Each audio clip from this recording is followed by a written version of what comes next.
Namana sumdwe enkaye nyina. Na humobro na yemye. Entoye nyina so. Mededi akwese ensi Asem ni kabre na adrowe. Ana efiada. To hwe empenna nanom enhye mu a efiri ne ekosine jada so. Ene de nhye egu akwam sinyakopon ya admeda juada. Yebepe Daasebre Osei Bonsu ya otosumienu Asante Mamponghene Krabia.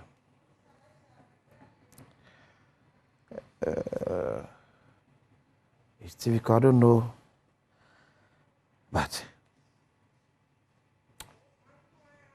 mesre asofo ye wo Asante Mampong. Mesre GD for ye wo Asante Mampong. Let's pray. Umia Mompaye.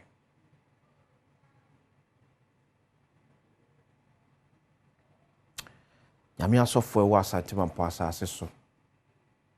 Ya mudi asase ni mude. Remember us in prayer. Minye na nkameka na nkabeye adwuma ke free ne kosini dwada so. Asofo a eye wonya medwuma wo Asante Mampong asase so. Maybe we'll go into some fasting for us. Pray, remember Mampong. Yensre nyame bambo. For Asante Mampong. Awo for about time. Umyenye hu free. Let's pray. Minim sempa de ebodada. But let's pray hard.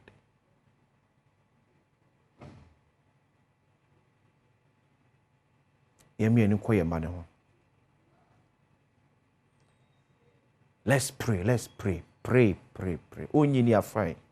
Meni no issue. Ba yo bia wo gidie wo mpaebo mu a.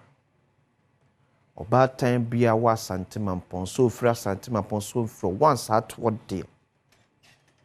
Let's pray. Emi fanya agudie. Let's pray. Tramestres ya sofo ni so ewo koro mu so no. Enjeja ye musa. Kase minyaya anke free enne ekosine juada so. Asofo na edi oye onyame dwuma wa Asante Mampong na betimi wo yefunu ato de amaye. Asking for the grace of God on Asante Mampong. From now kosi juada. Pray. Obata so be papa na se wo anointing oil. Try to anoint obabia from enefia da kosi ne juada. The bia be sorry bia from any Friday to Monday. Anoint to fie mu nipa bia san wo pie wa Asante Mampong. Let's pray. Yeah. Trend cracker was in dibi ho ano anade ban no. Senate en gise muadadie ne mpaibo. Ti asofo no gitum na so mo no ye muadadie ne maya. Ne yeso de mpaibo no so tai echirebe. God is in control.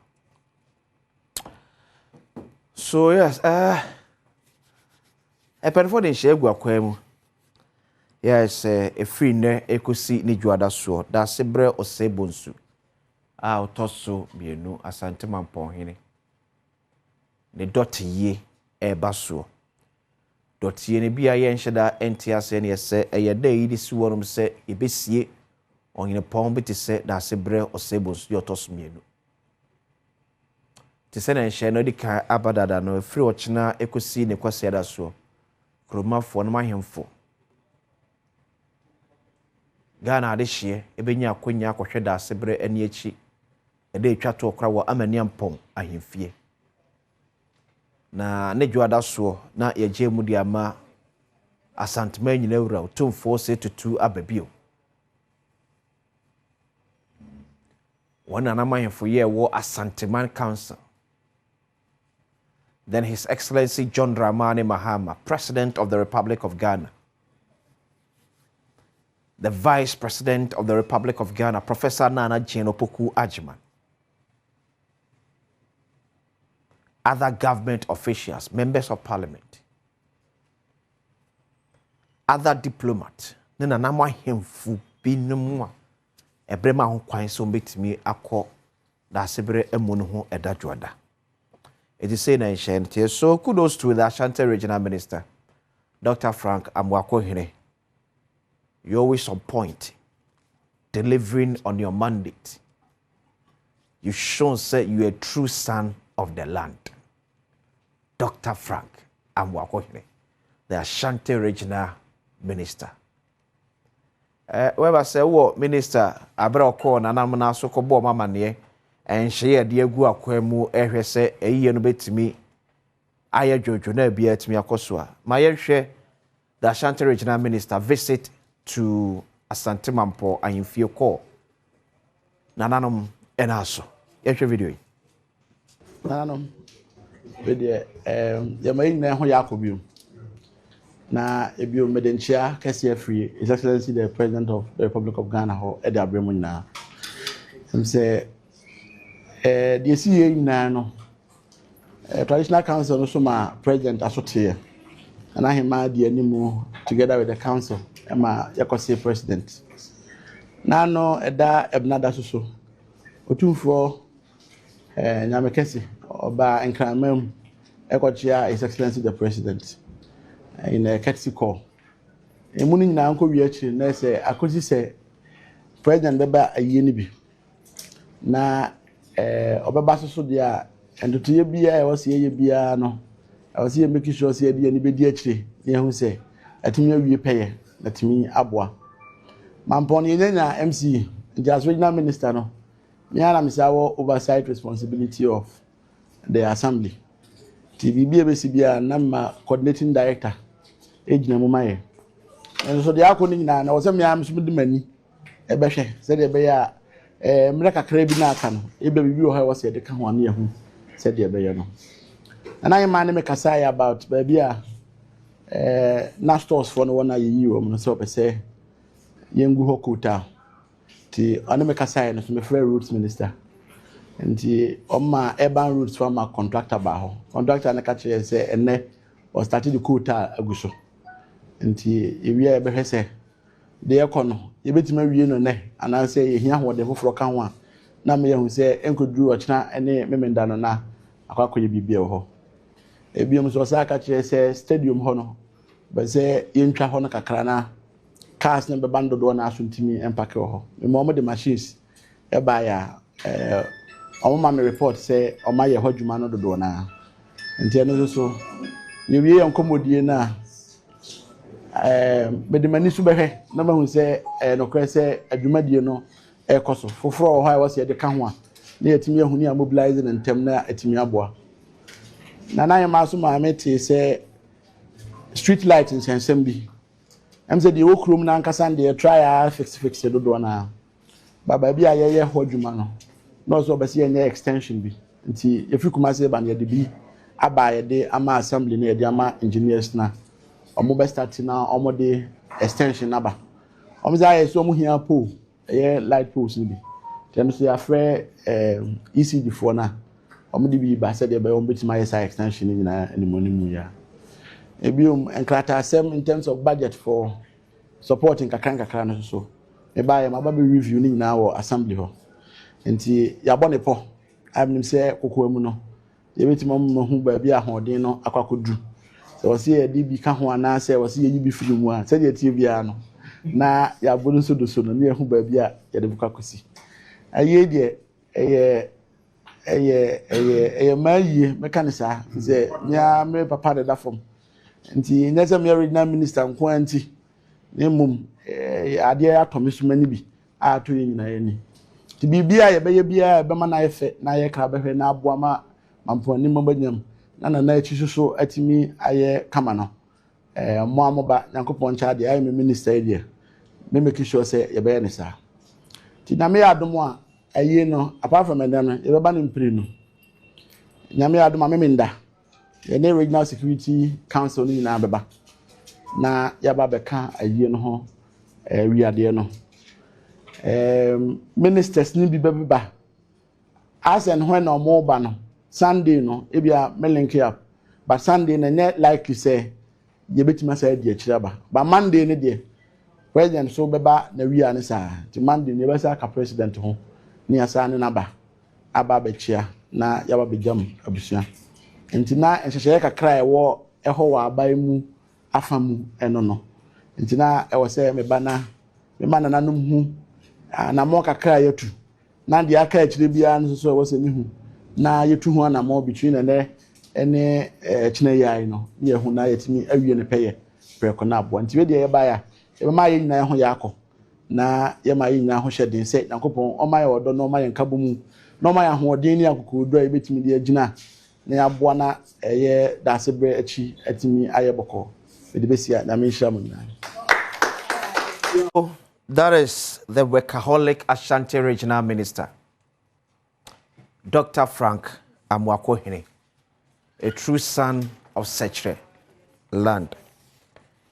And I want to say, the rundown of Nshishaya, Aban Penfo, Abandia Guaquemu, ye Abwa Senebeya, Daasebre Osei Bonsu, yo tosmineyo, the dot yenebet me, aye jojo na aye kama. Biaya ose yakwe ne yakoye akwan no by virtue of Ghana's most working minister of our time, Ora Kwame Agboja, the minister of roads and highways na Daruma.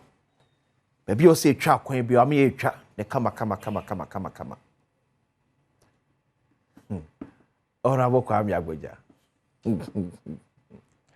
Maybe also be a twa kwan bi am ye twa ne kama. Edewusa. Yamishra de adwuma pa ya o yes. So the Ashanti Regional Mr. Dr. Frank Mamponghene and so that's for this update here. Also the what by menim so sa pictures we all no mu a na otwi mu na Asante Mamponghene na agya kuma di fi otos mienu so e de ne e kire eye manhia e de eye akwape manhene eso kochi a otumfo osetutu abebio eti eno so amanbo eso so be kai a omo eye the son of Asante Mamponghene because yenua ene ekwapemfo no so ntino se asem kese si ato ya ye no mu nyina ene bom ede eko ya meka biema ya de awie se ye bambo ehunhia ye because no pay report ameti Freeman Paul James afraid otim se kuru nani dane anesa dane kire se nipadom body wura kuru nim yam personal security ehunhia ye yam personal security ehunhia ye ne betimi ama ho abehia ba akopa ayese baabi a wona ye de tumidi ahwe mo sa so mo directly baabi e betimi afa baabi e pake no yen try so na yen ni so sene bi e be free hodom no na bibia sa ya jojo ya obi akra pin enyira ka wo se ni padom eneba na no to be accounted for the integrity of obi bia wo bibia and I'm to be accounted for OPP our baby integrity. It's my personal security. Yeni eti kronim. Ya mafo eba yen chabe sue ewe yen channel. Ya so sabi yema yeni enna ho. Let's know the kind of people are. Ye be ye pono de ama wo. So these are some of the pictures. Nana Ekuya Mwabwate. But thanks to Jaru. Now that one etimi enya the Ashanti Regional Minister video no. Jaru of Asante Mamponghene report. Kwasi, thank you very much for edwuma wons wo ye e wa Asante Mamponghene projecting Mamponghene. Ye da se pa nyame enhira. Etinana mo ekọ otumfo eswodom eso eno no. Te be srem wada ene menche. Abadwafo atena se ekomo ho ayakese pa yema yani enna ho. yɛma yɛni ɛnna hɔ miɛmfa kakaben sɛm no wuye sɛbi mfa ka ɛnsa kakra nkaya no ɛma no kɔ sɛ kuro no nyinaa yɛ dea bambɔfoɔ ɛna obɛdi ka wo sɛ security na ɛba Asante Mampɔn yɛnhyɛ dɛ hunu bi saada security ɛba Mampɔn paa from asojafoɔ to fire service to immigration to police obi bia ɔsɛ fata ɔbambom bia no ɛba hɔ bi because don't forget the first gentleman of the land is coming to our land. His Excellency John Dramani Mahama, His Excellency John Ajekum Kofuo, His Excellency Nana Addo Dankwa Akufo-Addo, His Excellency Dr. Alhaj Mahmoud Bawumia. It is ampenfo we eba topping up with Asante Mewura 24-2 abebio. Sampenfo we nyina eba Mampɔn de a bambo e o Mampɔn pa. Me nya de e be wie kyire be kwakɔ me nya asɛm. Ohwɛ na abenom sane be hawa onum ya no akoda. Onu obi ani asɛm. Ohwɛ na anom sane wontimi control wano, etimi control ni padua, onum ya no akɔpɛ dem ahye. O de be bo awia 12 na to ani so. No adware ahye ontuma no asikrom. Ti esremo mo mane koye gidigidi bia na nya asomdwe. Papa na yakɔ akɔye ni dot ye no ɛyɛ asomdwe wura. Enanu ankrofo ko kan asɛm ya asɛm na yɛ unfortunate. Kwan your fa so wo siesie asɛm no ama asomdwe aba. Timi enkoye bibie mabasabasɛye aba na yiase. Once again, thank you to Asante Mamponghene na naja kuma di fie otosomienu. Nana Adwira Mahene, Nana Hwedie. Nana Matra Kogya wo Mampɔn Traditional Council, Adwira Traditional Council. Asanteman Council. Edobi biase, ede hu nyina ase. Baabi ede aba bedu de yakoye ne miye pa. Yemfa de aka ne enwie na somdwem. Na se ne penfo a hye ne pepepe no. Yenye fefefe na enye kama. Mededi akwasinsi aweba fama nyono ma menaja we fa enkra we anwum a efri Asante Mampɔn de hye e wo de ekode ama Daasebre Osei Bonsu asebidika maka